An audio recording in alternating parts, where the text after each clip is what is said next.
Today I'm going to be making Pokemon food all day because I am overly excited about Violet and Scarlet. I grew up watching Pokemon and playing Pokemon, but I am excited to actually make Pokemon food today because my friend Victoria sent me her brand new Pokemon cookbook. But the thing is I'm not familiar with anyone outside of the Kanto region, which is the original 151 Pokemon. So in this case, we're going to be doing Charizard, Gengar, and Dragonite. But now for breakfast, I'm going to be making the Gengar yogurt bowl. Now, a big thing with this recipe book is I couldn't actually find some of the ingredients that I needed for each recipe, so I am modifying it. And here's one thing about that. I always encourage you guys to really just modify the recipes however you see works best for you. So keep that in mind. So that's what we're doing today. First, for this Gengar, we actually need to make the granola for the yogurt bowl. I have about 2 tablespoons worth of butter and this, okay.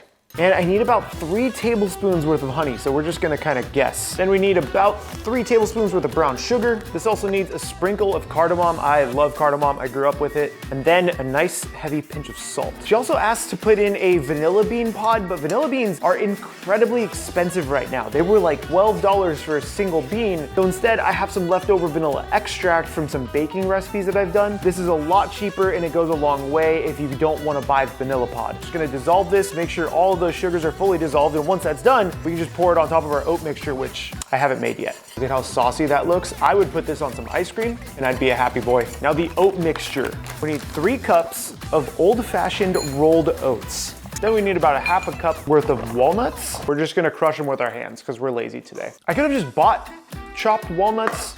I don't know why I bought whole walnuts. I also need a half a cup of pecans, but I have to chop these up. I can't crush these with my hands. Pecans, done. Now we take all of our beautiful syrup mixture, just dump that right on there. Mix this up, make sure that it's fully coated. I may have to go in with my hands because the goal really is to make sure that all of the oats are coated with that honey and that sugar. Otherwise, it's not gonna cook properly. A little bit of parchment paper on your sheet tray, just so this way nothing burns or sticks to your pan. And then all of this good. This is a lot of granola. We're gonna bake this for 10 minutes, stir it up, 10 minutes again, let it cool for about an hour, so it does take a while. Now the granola is basically done. I'm gonna pull it out of the oven. I didn't actually start prepping the other stuff because the granola has to cool down for about 40 minutes. And since the yogurt part of it does have some frozen fruit, I don't wanna actually prep that ahead of time. So we're gonna let this granola completely cool down. And what's beneficial about, I guess, doing this part is we're gonna start prepping out lunch. Time out. I almost forgot. We have to add some of the dried fruit. It did say to use dried cherries and dried blueberries, both of which I could not find. And the blueberries I did find were very, very expensive. So instead, I pulled out the craisins. The key thing is to put in the dried fruit after you pull it out of the oven, right? So while it's cooling down, and mix it in while it's still warm. Once this is totally cooled down, you could do things like chocolate chips in there. You can put in some peanut butter cups. I don't care what you put in it. We're just going for as close as we can with the ingredients we do have. Because remember, recipes are just guides. They're not law. Okay, now this can cool down. Now we can move on to lunch. For lunch, I'm eating Charizard. Well, he'd probably eat me. We're making a spicy arrabbiata. Now the Charizard arrabbiata is actually super simple to make. It's only gonna be a couple of tablespoons worth of tomato paste. Probably should have put in the olive oil first. Yes, you're gonna need 3 tablespoons of olive oil as well. Into this, I have 5 cloves of crushed garlic.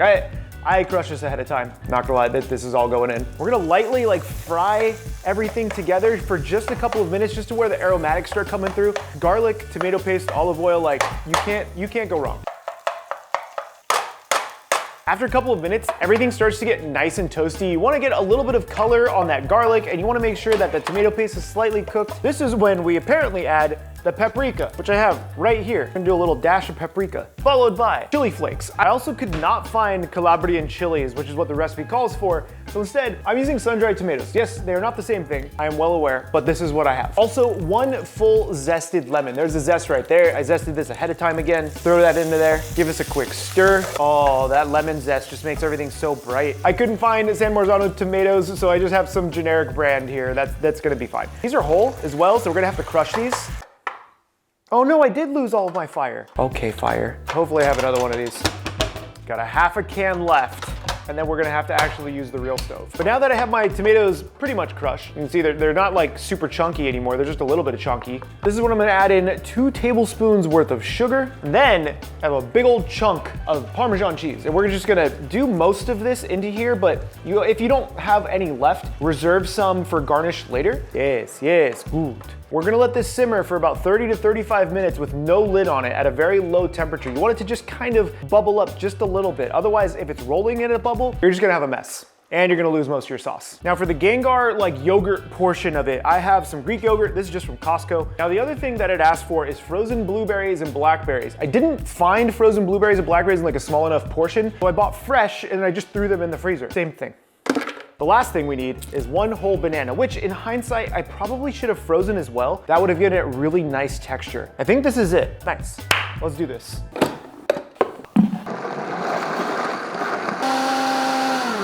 If you have a Vitamixer at home, don't go too long because it can actually heat up the yogurt and that's not fun.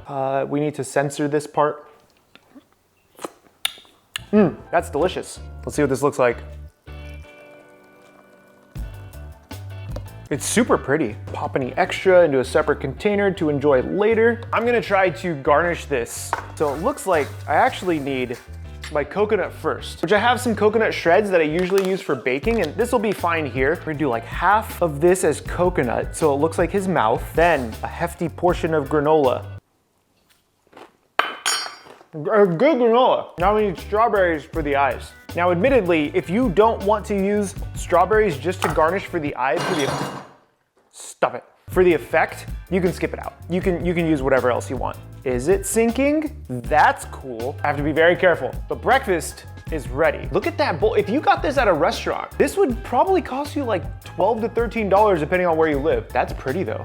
That looks fun. I just want a big old spoon of kind of everything together. Like look at that. It is a little wet, but I think it's gonna work out fine. Cheers.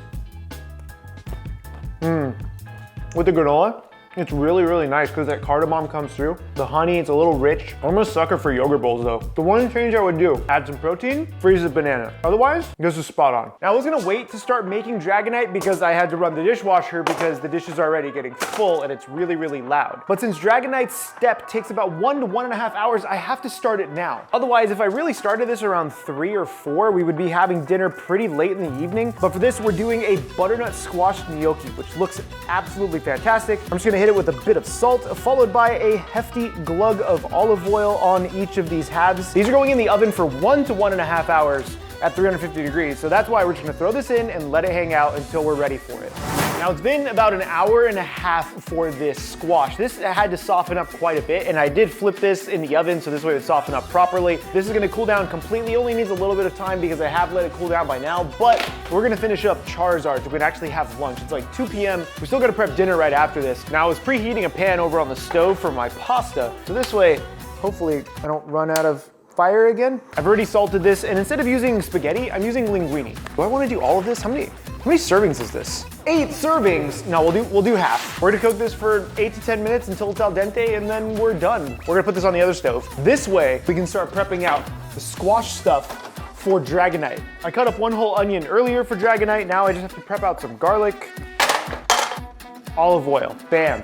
1 onion, pre-diced. We're gonna cook this until the onions have softened up and then add our garlic. Those cloves of garlic are in. We're just gonna give this a quick toss, make sure everything is nice and soft. Let's give that pasta another taste. Almost there, maybe another 1 or 2 minutes. It's still pretty al dente. Onions looking really nice.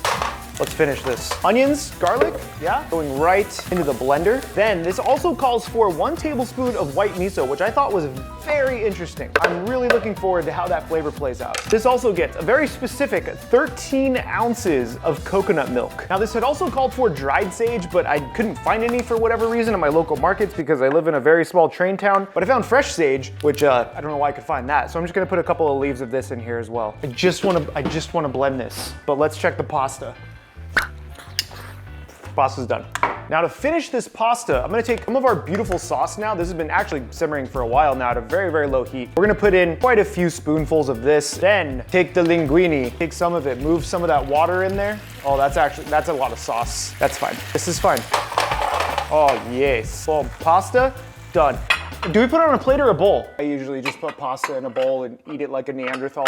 Let's go with a plate today. So maybe we can try to plate it up like Babish. I don't have a cool fork that Jon Favreau gave me. I'm not that cool. I don't want anybody to yell at me about putting tongs in this pan, okay? Nobody. Every Italian is screaming right now. This is why I just put it into a bowl. Now this just looks like a plate of spaghetti. A little bit of Beautiful. That's a nice plate. That's a nice plate of food. I'm excited to go into this. Look at that. Charizard Arrabbiata. If I weren't juggling like 4 different things, this is pretty simple to make. Cheers. Oh my God, that's beautiful. It's actually really bright from that lemon zest we put in, which I didn't expect to hold through while it was simmering, but this is really, really nice. But there's one thing. This is called the power move. See this? See what I'm doing here? Now we eat the pasta. Get all the yolk in there. Oh, come on, it's glistening. Victoria, Vicky, you're gonna have to rewrite that recipe now. You know, maybe they're Chansey's eggs. Charizard's an angry bird. You guys wanna see something super satisfying? Can we get a, maybe enhance? Let's see if I can do this. Damn it.